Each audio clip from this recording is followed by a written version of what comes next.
जिस जनरेशन के बारे में कहा जाता है कि ये नालायक है और कुछ नहीं कर पाएगी, तो दोस्तों उसी जनरेशन ने, उसी जन जी ने नेपाल की हुकूमत को गिरा दिया है।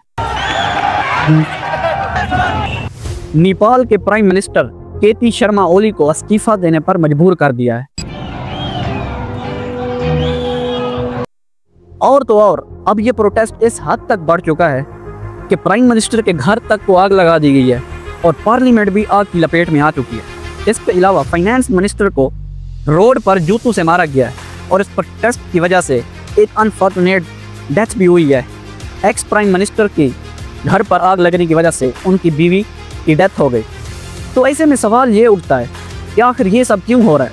क्या ये सिर्फ सोशल मीडिया के बैन होने की वजह से हो रहा है? तो दोस्तों इसका जवाब है नहीं, इसके पीछे और भी गहरे राज हैं।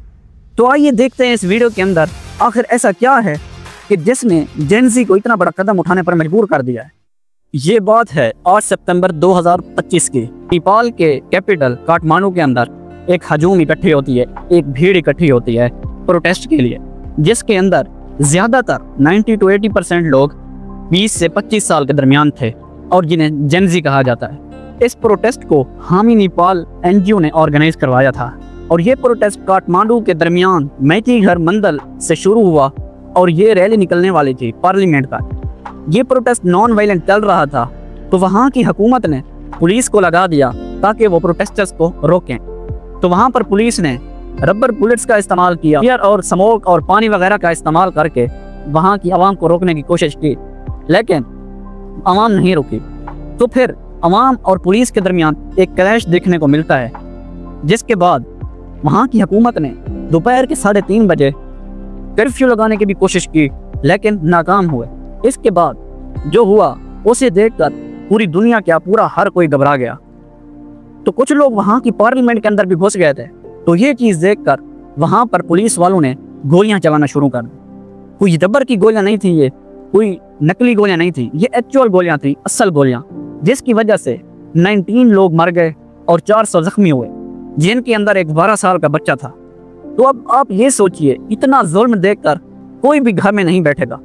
तो देखते ही देखते वो भीड़ दुगना हो गई प्रोटेस्ट के लिए। इसके अलावा भारतपुर, होटकर और दमक जैसे कई शहरों में प्रोटेस्ट जारी हो गए। अब इनके पीछे की जो वजह बताई गई है कि सोशल मीडिया का बैन होना, लेकिन सिर्फ यही एक वजह नहीं है, इसके पीछे और भी कई वजह हैं, जैसा कि मिस गवर्नेंस, नेपोटिज्म और इसके अलावा बेरोजगारी, बढ़ती हुई बेरोजगारी मेन वजह थी इस प्रोटेस्ट के लिए। इन सब के बारे में बाद में बात करते हैं। पहले वाले पॉइंट से पहले बात करते हैं कि सोशल मीडिया का बैन होना।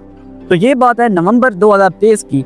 नेपाल की जो ministry of information and technology है, उन्होंने नोटिस जारी किया कि आप लोग इधर अपनी रजिस्ट्री करवाएं, वो भी लीगल तरीके से, ताकि हेट ऑफ स्पीच, इसके अलावा फ्रॉड और भी कई जो टेक्नोलॉजी के रिलेटेड हैं उनसे बचा जा सके।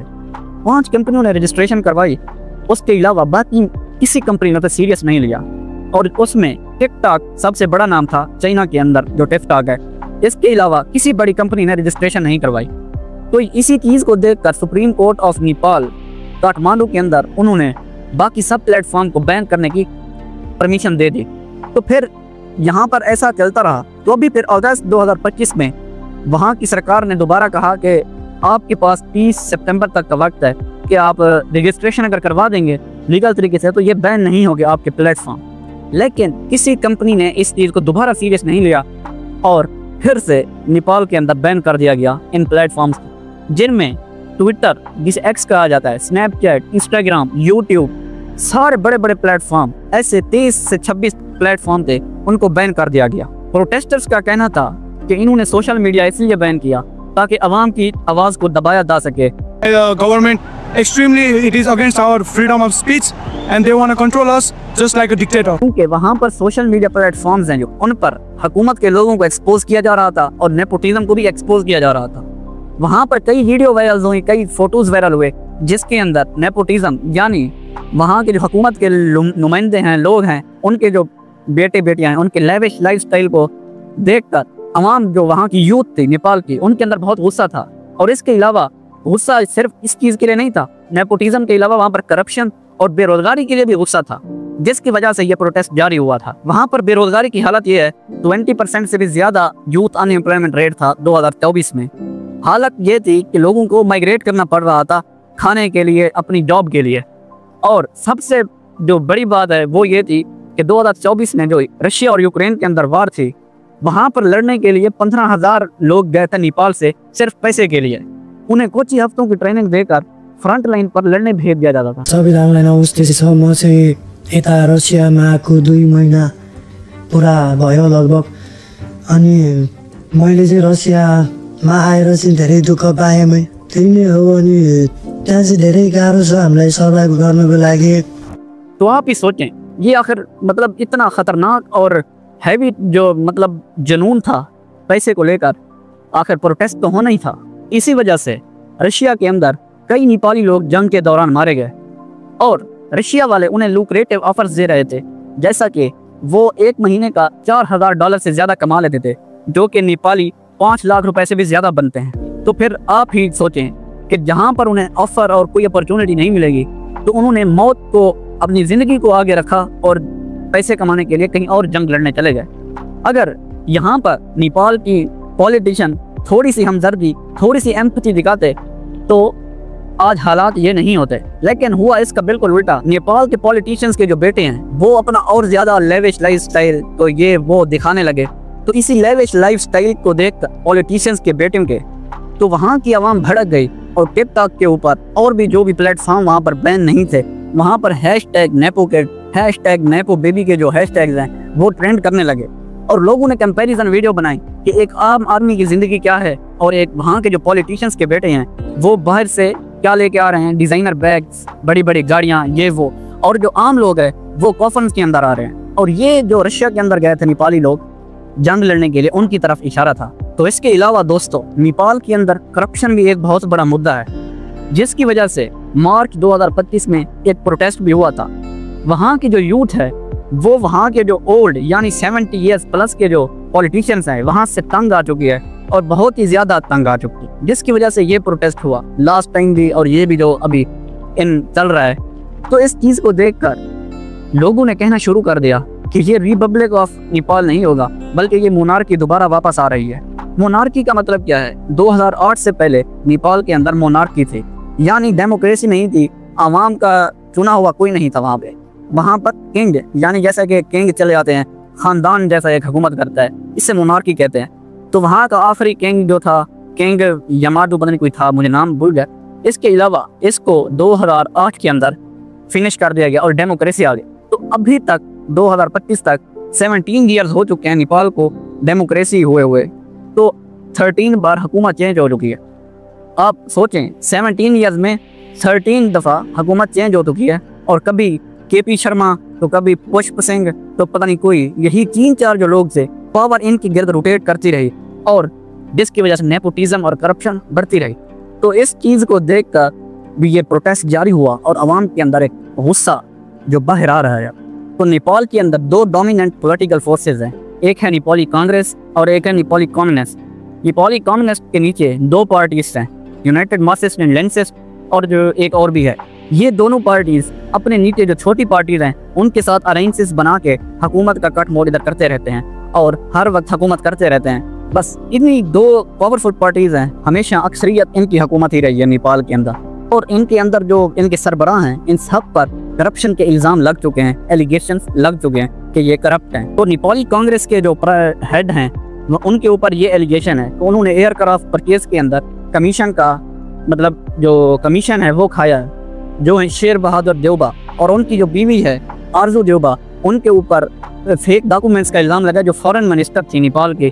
तो उन्होंने भूटानिया के सिटीजन करार दिया है लोगों को, जिसकी वजह से उन्हें यूनाइटेड स्टेट में रेफ्यूजीज बनाकर भेजा जा सकता है। इसके अलावा एक्स प्राइम मिनिस्टर कमल दहाल, उसके ऊपर भी मोइस्ट गुरिल्ला फाइटर्स के पास जो पैसे थे उनको डाइवर्ट करके अरबों रुपए हड़पने का उनके ऊपर भी केस चल रहा है। और जो करंट प्राइम मिनिस्टर थे KP शर्मा ओली, उसके ऊपर भी एक केस फिलहाल भी ताज़ा आता, जिसके अंदर उन्होंने सुप्रीम कोर्ट का एक आर्डर नहीं माना था और एक 30 स्टेट को कमर्शियल ज़मीन बेचकर प्राइवेट्स को दे दिया था। और इसी तरह और भी 3 prime minister, ex prime minister थे, जिनके ऊपर यही इंडिविजुअल्स को प्राइवेट ज़मीन, सरकारी ज़मीन देने का केसेस चल रहे थे। इसके अलावा नेपाल के अंदर 2006 से यही प्रैक्टिस चलती आ रही थी। किसी भी पॉलिसी डिसीजन के लिए किसी पॉलिटिशियन को इन्वेस्टिगेट नहीं किया जाएगा। ये बहुत ही एक गंदी प्रैक्टिस थी, जिसकी वजह से पॉलिटिशियंस को इम्यूनिटी मिलती है और वो ज़्यादा से ज़्यादा करप्शन करते हैं और इसी वजह से करप्शन बढ़ती भी है। और इसके अलावा आप देखें जिस तरह के हालात हैं, ना अनएम्प्लॉयमेंट है और करप्शन है और नेपोटिज्म है, के जो मतलब पहलू थे, इसके जो मतलब रिजल्ट्स थे वो यही ही निकलने थे कि अब प्रोटेस्ट ही होना था।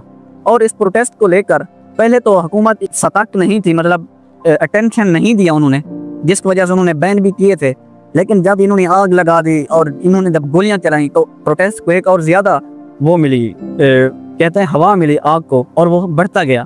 फिर इसके बाद होम मिनिस्टर जो थे वहाँ के, उन्होंने इस चीज़ को अनबैन कर दिया और जो वहाँ के चीफ ऑफ आर्मी हैं उन्होंने पीस की मांग की है। लेकिन नहीं, अब तक ये ख़त्म नहीं हुआ।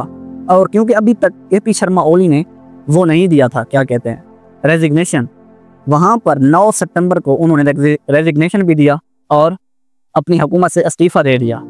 फिर दोस्तों अब यहाँ पर वजह मेन यही है, और भी जो हुकूमतें हैं पूरी दुनिया के अंदर, जो भी गवर्नमेंट्स हैं देख रही हैं इस चीज़ को, उनको इससे लेसन हासिल करना चाहिए कि अगर आपने आवाम की पावर को, कॉमन मैन की पावर को अंडर एस्टिमेट किया तो ये हो सकता है और ये होना ज़रूरी भी है। और डेमोक्रेसी जो है बहुत ज़रूरी है, क्योंकि डेमोक्रेसी के अंदर ही इंसान के हक, कॉमन मैन को उसके हक मिलते हैं। इसके बाद वहाँ के जो लोग हैं वो मोनार्की दोबारा लाने की बात करेंगे, जो मतलब अच्छा नहीं चाहते नेपाल के लिए। लेकिन ये मेरे ख्याल से एक अच्छा वो नहीं होगा। किसी डेमोक्रेसी सेटअप के अंदर ये चीज़ बनाई जाए जिसकी वजह से नेपाल लॉन्ग टर्म के लिए एक अच्छी चीज़ चले वहाँ पर और सबक हासिल करें और भी लोग। तो पाकिस्तान के अंदर भी ये चीज़ नहीं होनी चाहिए, होनी चाहिए। ये आप बता सकते हैं नीचे कमेंट्स में।